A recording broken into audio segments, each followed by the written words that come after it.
여러분께서는 지금 KBS 1라디오 정준희의 최강시사를 듣고 계십니다.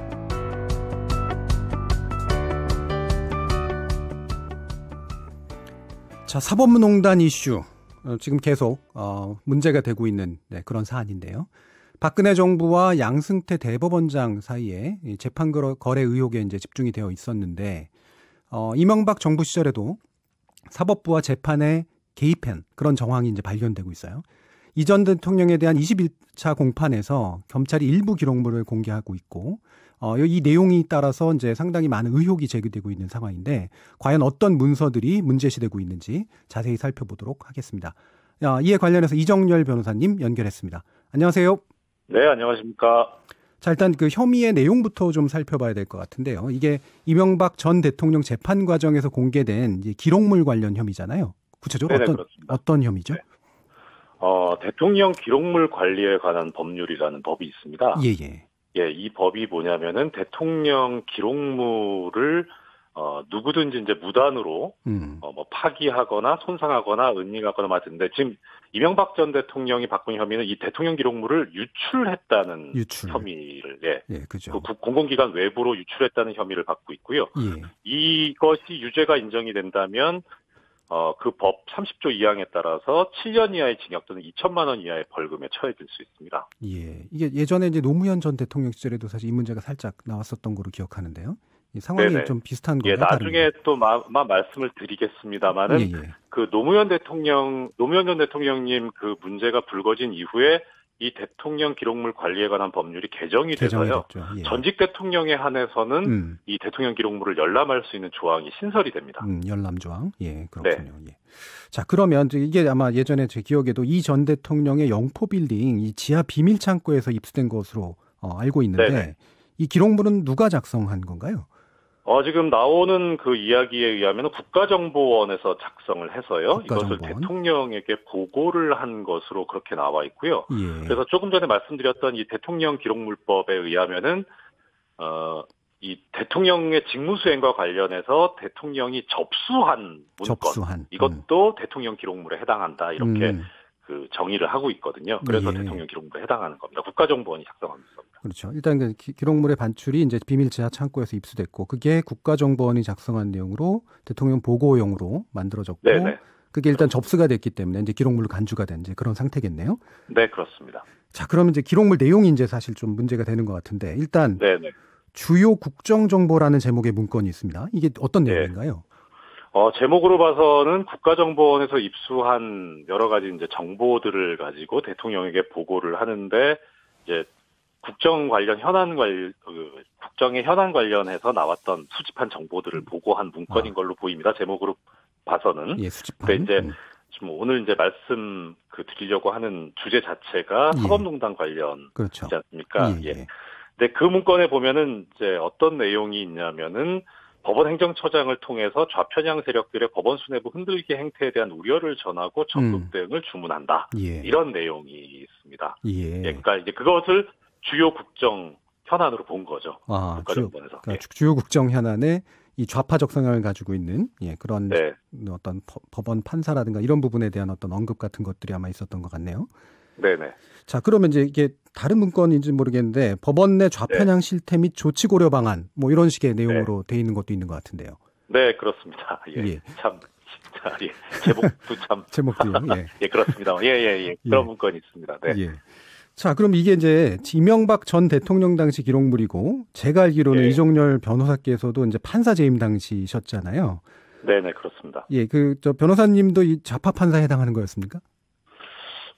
저는 문건 내용 자체를 못 봐가지고 제 이름이 거기에 있는지는 잘 모르겠습니다만은 말씀 주신 대로 제가 그 2013년 6월경에 퇴직을 해서 이 문건이 만들어진 때가 이제 이명박 전 대통령 때니까 그 당시에 판사였던 건 맞고요. 그리고 그 다음에 이제 또 말씀을 드리겠습니다만 그 문건에 나오는 내용대로 실행이 돼서 제가 그런 그 해당자였던 게 아닌가라는 그런 그런 의심이 상당히 강하게 들어서 그래서 포함되지 않았을까 싶은데 사실 그래서 제가 좀 말씀드리기가 조심스러운 게 이게 어떤 객관적인 지위에 있는 게 아니라 어떻게 보면 이해 관계자가 될 수 있어서 최대한 객관적으로 한 말씀을 드려보겠습니다. 예, 뭐 부디 그러주시라고 네, 믿습니다. 예. 이게 당시 좀 실제 불이익을 겪은 내용에 대해서 좀 일단 간단히 좀 설명해 주시겠어요? 법원의 인사 관행에 의하면요. 예.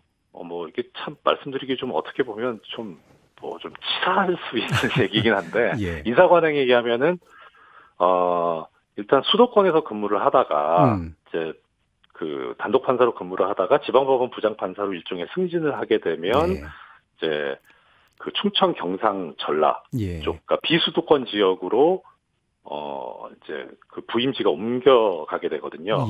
그래서 거기서 1년 근무를 하고 다시 이제 수도권 법원으로 오게 됩니다. 그때 그 인사 관행이었는데 이제 제가 2010년도에 지방법원 부장 판사가 되고 울산지방법원으로 갔거든요. 그리고 1년 근무를 마치고 그 다음에 창원지방법원으로 가게 됩니다. 그리고 창원지방법원, 그러니까 2011년에 창원지방법원에 가게 되고 2013년에 퇴직할 때까지 창원지방법원에 그대로 있었죠. 그러니까 수도권을 다시 못 오시고. 예. 그래서 여기 이제 보면 문건에 보면 이제 뭐 한직으로 보내라. 이런 얘기가 나오는데 일종의 이제 그런 개념이죠. 그렇군요. 이게 다른 법관분들도 이런 식의 이제 어떤 틀에서 좀 희생을 당하시거나 뭐 불이익을 당하신 그런 케이스들이 있겠죠? 그때 이제 저는 인사 이동 때가 아마 맞아떨어져가지고 그렇게 했을 것 같고, 뭐 많이 알려졌습니다만은 그 국회의원을 지냈던 서기호 전 의원 당시 이제 판사였었는데, 이 사람의 경우에는 그거였었죠. 그 전까지 15년 동안 전혀 그 시행하지 않았던 법관 재임용 제도를 이용해가지고 법관 재임용에서 탈락을 시켜서 강제로 이제 판사에서 물러나게 했었죠. 자, 또 그 외에 그리고 법관 징계도 사실 그렇게 활성화됐던 제도는 아닌데 어떤 개인적인 비리나 이런 것보다는 이제 대법원장이나 법원행정처를 비판하고 이제 쓴소리한 사람들에 대해서 중징계를 하는, 뭐 예를 들어 김동진 부장판사 같은 경우에 이제 판사는 정직이 제일 세거든요. 징계 중에서 파면 해임이 안 되기 때문에 뭐 예를 들어서 뭐 성범죄라든가 뭐 몰카 뭐 이런 거 범죄를 저질렀던 판사들보다 훨씬 더 중한 징계를 하죠. 좌파 판사로 아마 찍히신 것 같습니다.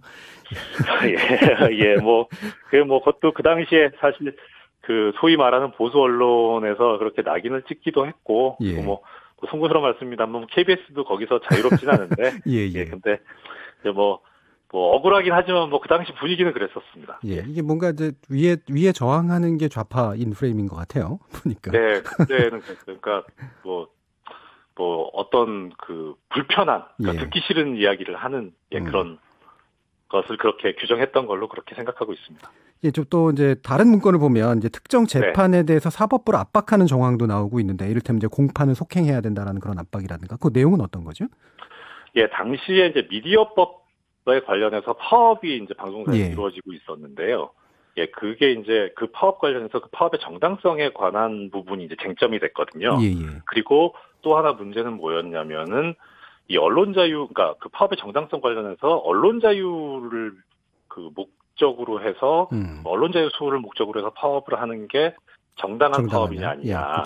또 이것이 이제 보통 파업을 하게 되면은 업무방해죄를 많이 문제를 삼거든요, 형법상에. 근데 이렇게 해석하는 것이 헌법 위반되는 것이 아니냐 해서 이게 뭐 위헌 문제도 제기가 되고 이랬었거든요. 그래서 전체적으로 이걸 법적인 견해를 통일해야 되겠다라고 해서 많은 재판부에서 좀 재판을 늦추고 있었던 상태였어요. 어떤 좀 상급 법원의 법리적인 견해가 나올 때까지 기다려보자라는 그런 분위기가 형성돼 있었거든요. 좀 신중하자 뭐 이런 거였던 것 같은데. 그렇죠. 그런데 만약에 이제 이것을 그간의 이제 어떤 통상적인 법적인 뭐 관행이라고 하기는 뭐하고 그동안에 그 당시의 대법원 판례 분위기에 의하면은 만약에 그냥 그대로 간다면 유죄가 될 가능성이 좀 높은 편이긴 했어요. 그래서 이제 신중한 법리 검토를 하는 것보다는 그냥 그대로 진행을 해라. 그래서 그때 진행을 하면 이거는 결국은 재판을 빨리 하라는 소리는 유죄 판결을 선고하라는 얘기죠. 유죄 내라는 소리죠. 그러니까 이제 이 공판 속행을 압박한다 이 얘기는 사실은 글자 그대로 해석하면 재판을 빨리 하라는, 신속하게 하라는 그런 이야기이긴 하지만 이제 속내는 그거죠. 유죄를 선고해라.